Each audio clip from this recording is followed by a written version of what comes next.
Hi there, welcome to No Nonsense Whiskey. My name is VinPF, and on today's episode we've got a rather special sample Saturday. What I'm going to do today is highlight a new distillery that's actually, technically, is my closest distillery. What I always say at the moment is the closest distillery with actual whiskey available is the Cotswolds distillery to me. But I'm pretty sure, mileage-wise, the Spirit of Birmingham, who we're talking about today, who should have some whiskey out next year, are actually my closest one. They're about 15 miles away from me, which is not bad. But yeah, what I'm going to do is, because genuinely, I've tried bits and bobs from these guys, you know, and I'll explain why. But I've got all these samples here, which I'll go through bits and bobs. But genuinely, actually, I've got this. I've got beer as well. I'm going to pour these out while I'm talking about it, because I want you to see me sort of cracking these open. Because, I mean, things that I've got here, I've got a vodka first. Now, I really don't like vodka, so I'm not even going to smell that because I don't like vodka. But I did promise the guys that I would try this, because they assure me that this isn't like vodka that I would know. Because I'll explain it. I got trashed on vodka when I was a teenager, and I'm talking about like Smirnoff and whatever, cheap vodka, triple distilled, all that kind of stuff. And I don't know, I'm not going to go into how that's made. I don't know how that's made. But they assure me that if you get proper vodka, it doesn't taste the same. What I've just poured there is their new make as well, which is currently at 58%, which is cool. And then here, I mean, I'll go into what these are as well, but this is an example of whiskey in the making by these guys. These are both 2-year-old, whatever you want to call it, spirit, malt, spirit, drink. But I like to say whiskey in the making. And we've got 2 examples of that. Genuinely never tried these before, so this will be... Oh, a dirty glass got put through quality control. Let's grab another one. Ding, ding, ding. Sample Saturdays, unfiltered, for your viewing pleasure. And what we'll do as well, while I'm here, I'm going to pour this beer. I'm going to pop this beer. I don't really like dark beer, but there's a reason why we're drinking it today. I've been told, this video is a little bit delayed because I wasn't sure if this had to be chilled. Actually, it does say serve chilled on here, so I did ask the guys. I've been told that if you don't chill this, there's a chance that this will pop everywhere when I open this up. But so yeah, I thought I would open it on screen for you, so just in case it goes everywhere, you can find that funny. It didn't. Ha! And just for the sake of... Ooh! Damn! Just for the sake of contingency, I'm going to pour this into a Glencairn. And I'll have to drink that now, no matter what. Look at that. That's a dark mash. Okay. Right. So, Spirit of Birmingham then. Now, the origin of these guys, I know... business owner, distiller, buyer of things. It's a brother-sister combo. They own several businesses around our local area, and I know them both from my local whiskey club and, you know, the whiskey meets that go on around here. We're talking about Tony and Joni. Now, I didn't know they were doing this, of course, but throughout the years when I've been talking to them, they've been milling around in the background, toying with the idea of setting up a distillery and how best to go about that. Now, what they've done is they're producing whiskey on an ice still, which is an interesting way of doing things. Obviously, down here in England, we don't have the same pot still rules that they have in Scotland. And I've become quite interested in the ice still, about how it works, which is how I got interested in the Welsh Wind in the first place. So, very interesting, and I'm really interested to see how this is progressing. What we've got here today then is a bunch of their different stuff, but all of these are the same mash bill, which is 80% Maris Otter barley, and then the rest of it, 20%, is flaked unmalted barley, malted oats, malted rye, and chock malt, whatever that means. And this beer is the same mash bill as that, which is pretty cool. Pretty cool. Okay, let's start from the start then. Let's go for the vodka. So yeah, we've got the Spirit of Birmingham vodka, 43%. This is available right now. Obviously, I say obviously, like, it's clear. Right, let's go. Okay. I mean, that doesn't smell like any vodka I've ever had before. actually smells quite nice. Now, I think the last time I smelled vodka, I probably retched a little, so let's try on the palate.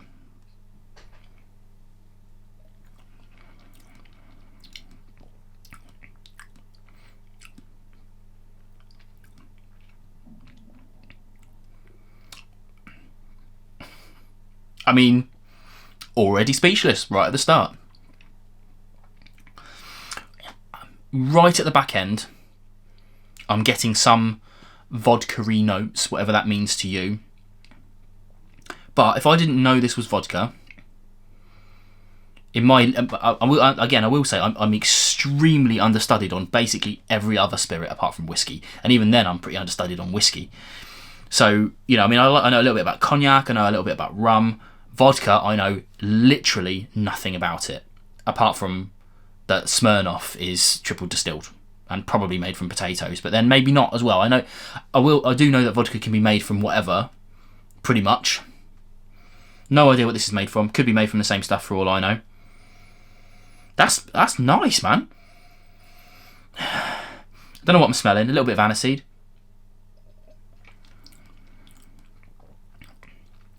Yeah, it's got a bit of cough medicine about it. I'm sitting there, my brain's whirring now, going, do you know what? Out of support for these guys, they sent me this little sample pack, thankfully. At the moment, that's pretty much exclusively to people who, do their whatever they call it. They've got a club that I forget what the club's called. I did have a little piece of paper around here somewhere, and there it is. That's gone. I thought I'd gone walkies. All right, Bab. Yeah, basically, if you're a supporter of them, then you can get this. You can get this pack, I think. I'm not sure if it's got all of it in there. I don't know. Basically, again, understudied. Anyway, that's really nice. Yeah, my brain was thinking maybe I should buy a bottle of that, but I'm not actually sure when I would drink it. But kind of irrelevant, isn't it? Okay, fine. Let's move on. Let's have a rinse. Now, the stuff that we whiskey drinkers are what we want to know about. This is the new make spirit. Now, of course, this is it's not pot still. It's not pot still. It's the ice still. You know, whatever comes off that. I'm not sure exactly how they do it, because I know with the ice still you can still. It's only single distillation, right? It's because that's just you control the reflux. You set it however you want to set it. Which is pretty cool, and you can do that straight on the grain. I'm not sure if that's what these guys do, but I mean that smells stunning. I've tried a few of their liquids straight from the cask, bless them. But I will say Tony he's a foodie. He's a food guy. You know, some of his businesses are food related, but at his core, he's a food geek. You know, and he hasn't just gone. I'm going to start a distillery. I'm a whiskey drinker. I'm going to start a distillery. He's gone full like nerd about it, and he's really good about it in social situations as well. Like if you dig into his brain, he'll tell you, but he won't sit there and start gassing at you for no reason. So whenever you show interest, you can find some stuff out. But yeah, I mean, obviously it's very floral, very grainy. Let's try it on the palate quickly.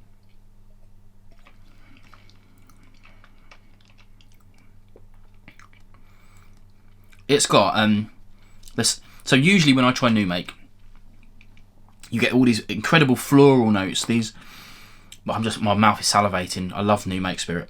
You get all these floral notes. You get all these cereal notes, because right at the start you're still getting a lot of that barley flavour coming through, that usually mellows out in the cask over a few years. But that is just, there's something about it as well. It's kind of, maybe it's the kind of the mashy bit at the end, which has got some rye in it. Yeah, rye, choco malts, malted oats. There's definitely something at the back end that's giving me that kind of like that almost rye bread vibe. Enjoyable. You know, and it's obviously casks play a massive influence. We know this. The exact percentage people argue about, but there's a general rule of in all kind of engineering situations, which, you know, I mean, we can put romance into it as much as you like, but whiskey is an engineering situation. It's not the exact words we use, but crap in, crap out, basically. So you put good stuff in, and you stand a better chance of getting good stuff out. Obviously, the cask can still ruin it, but that new make is fantastic. let's rinse that. Okay, I'm not sure if this is the right order to do this in, by the way, but okay. Now what we've got 2 examples of their whiskey in waiting. I did double check this, but I think it's pretty obvious. One of these is Ex Bourbon, and one of these is Virgin Cask. Can you tell me which is which? I did check, but it is the Ex Bourbon and the Virgin Cask. It's very hot in this room, so I think I've started to go red-cheeked already. Yeah, so this one is their Iggy, their 2-year-old Ex Bourbon. So, yeah, light. We like it. There's even some sediment at the bottom of that. That's cool. I'm not a huge fan of that being in my drink personally, but I like it in the bottle. That's fine. And again, the same mash bill, that 80% Maris Otter barley and the 20% kind of with the gubbins, you know, what do they say? Unmalted barley, malted oats, malted rye, choc malt. Terrible glass. I know. Look, I need to throw this away, but let's have a look. Okay. I mean, 58%. Okay, what I would normally do here is just smell it and then try it and then smell it again. Let's do that.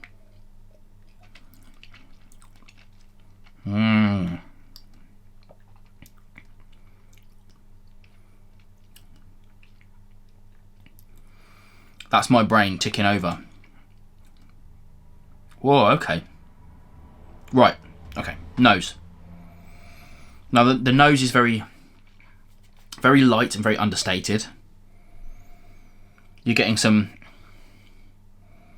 I don't know really, it's light floral, some honeys, some vanillas, you know, all the things that you might expect to get from like a Scotch or something. There's nothing surprising there.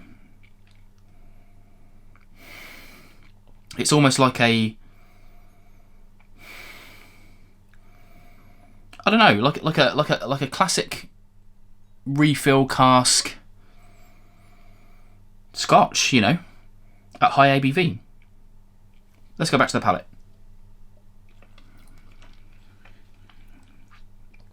Okay, now this is where the interesting stuff happens. Right at the start, again, same as the nose, light, floral, vanillas, honeys, all things that I'm expecting to get. Now when the sweetness starts to disappear a little bit, I'm getting that same vibe that I got off of the new make, where the kind of like the rye bread and the graininess starts seeping in through the back end, which is giving it its unique profile.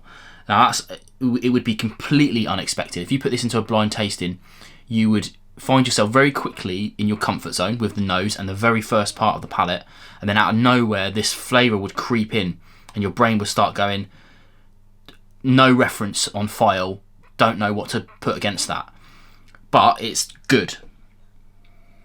And I like that. That's exactly what I wanted from the ice still. I wanted it to be, you know, familiar, but to give a new, you know, there's no point making the same thing. There's no point making the same thing that you can get everywhere else. You may as well make something different.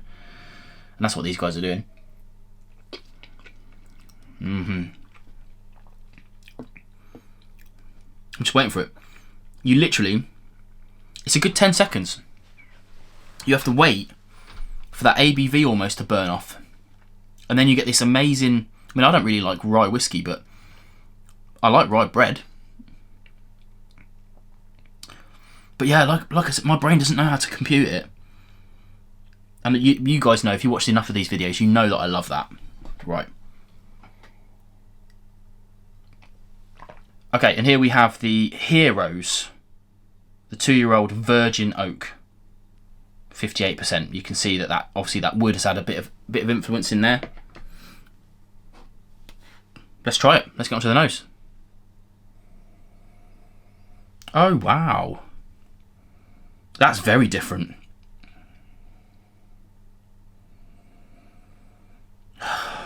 Right, palate first, then we'll come back.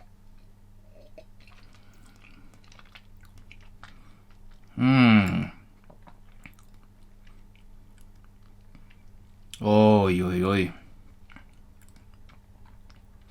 I mean, that previous one was good, but that's hitting everything on my palate, that is. Right, back to the nose. Now for me, the wood has been ratcheted up no end. So this, you know, you're getting, not only are you getting those kind of typical, you know, honeys, vanillas, all that stuff that we normally talk about. There's some tannins now. A little bit of tobacco leaf, a little bit of leather. A little bit of beeswax polish.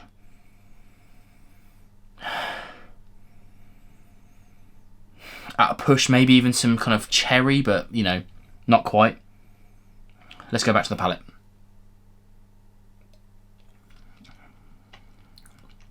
Do you know what? All of that translates nicely over to the palate as well. Oh, I mean, I'm literally salivating all over the place. Oh man, I mean, Lord help me if both of these come out at once. I mean, I would definitely, if both of these were available now, I would have to go for the Heroes, the Virgin Oak, because that hits everything that on my personal tasting journey. That hits everything I want. But I think that's because I like bourbon, right? You know, obviously bourbon's Virgin Oak. There's much more of that wood influence, those tannins in there. And I know a lot of classic Scotch drinkers, they would probably prefer the Ex Bourbon. A lighter, kind of more relatable tasting experience. Whereas for me, as a bourbon fan, this is much more up my street. This one here isn't, those initial tastings aren't moving way for that rye bread vibe that I'm getting off all of the other ones that I've had, because it just mingles in, you know, rye mingles in with that kind of bourbon-esque flavour really, really well. So it's just, it's not in stages like on the previous ones, it's just all part of it. Ah, man, that's good. Okay, right, last one then, as a bit of a bonus. Before I boil alive in this studio, we have the Spirit of Birmingham Dark Mash. Why not? 7.5%. I mean, you can see, look the condensation on that. You see how hot it is in here. I try to avoid recording when it gets hot, but, you know, sometimes you have to. Let's try it. I mean, that smells like Manuka honey.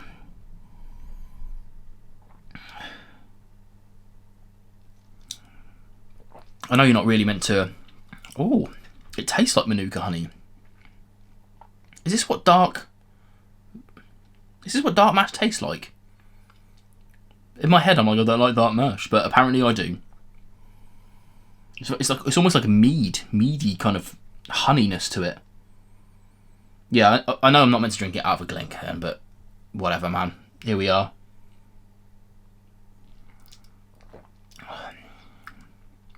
Yeah, in fairness, after a couple of sips, I definitely wouldn't be able to drink too much of that in a row. I'll have to finish that bottle now, because I can't waste things like that. But in a kind of like accompaniment of these, fascinating to be able to try the mash bill in a different guise. There you go. Right, hopefully you've enjoyed this video. I'm a bit all over the place today with the heat, but there we are. Spirit of Birmingham. Follow them on Instagram, on whatever platform you want.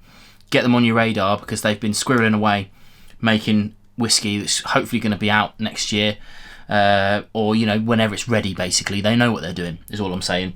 Can't promise that it won't be, you know, it'll be obviously very local, so if you're in the UK, you probably stand a chance to get hold of it. Very small operation, very you know, very limited numbers, so it's going to be a while. But I think these guys are going to be in pretty high demand when people start tasting their stuff. But yeah, let me know what you think of it, and I'll see you again on more videos coming soon. I've got some drams to finish, so I'll say cheers.